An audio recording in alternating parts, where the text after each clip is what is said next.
திரும்பவுமே மழை இருக்குன்னு சொல்லியிருக்காங்க. அதனால 2 நாளா ரொம்ப மூடமா தான் இருந்துச்சு. பிள்ளைங்கலாம் ஸ்கூல் போயிட்டாங்கன்னா, எனக்கு டைம் பாஸ் ஆகுறது இவங்களோட தான். வெயில் இல்லாதனால மோடம் போட்டிருக்கனால அங்கங்க ஒதுங்கி உட்காந்துட்டு இருக்காங்க. அப்படிதான் நான் நெனச்சேன். ஆனா பார்த்தா இங்க ஒருத்தி முட்டை போட உட்காந்துருக்கா. அதுக்கு தான் இத்தனை பேர் காவல்.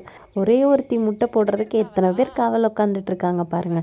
அதை விட இன்னொரு கூத்து என்ன அப்படின்னா, ஒரே ஒரு முட்டை தான் இந்த கோழி எனக்கு குடுத்துச்சு. மீதி முட்டையெல்லாம் ஒரு 6 நாளா எங்க தான் போடுறான்னு தெரியல. நானுமே மஞ்சக்காடு ஃபுல்லா சுத்தி பார்த்துட்டேன். கடைசியா ஒரு 6 நாள் விட்டாச்சு. இன்னைக்கெல்லாம் இவளை விடக்கூடாது அப்படின்னு சொல்லிட்டு மறைஞ்சிருந்து இவன் எங்க தான் போய் உட்கார்றான்னு பார்த்துட்டு இருந்தேன். ஃபைனலா இங்கே தான் வந்து உட்காந்துட்டு இருந்தா. முட்டை போட்டுட்டு கிளம்புனதுக்கு அப்புறமா வந்து பார்த்தா நிறைய முட்டை ஓடு கிடந்துச்சு. பக்கத்துல பார்த்தீங்கன்னா எலி பொந்துமே இருந்துச்சு. இதுல இருந்து முட்டை எல்லாம் தான் சாப்பிட்டுருக்கு. ஃபைனலா எனக்கு இந்த முட்டை தான் கிடைச்சிச்சு. அப்பதான் நினைச்சேன், காட்டுல ஏதோ போடுற முட்டையெல்லாம் கண்ணில் சிக்குது, ஏன் கோழி போடுற முட்டையை தொலைவுறதுக்கு எனக்கு இவ்வளோ நாள் ஆச்சான்னு. பிடிச்சிருந்துச்சுன்னா மறக்காம நம்ம பேஜ் ஃபாலோ பண்ணிக்கோங்க. நாளைக்கு இன்னொரு இன்ட்ரெஸ்டிங்கான வீடியோல பார்க்கலாம். Tata bye bye.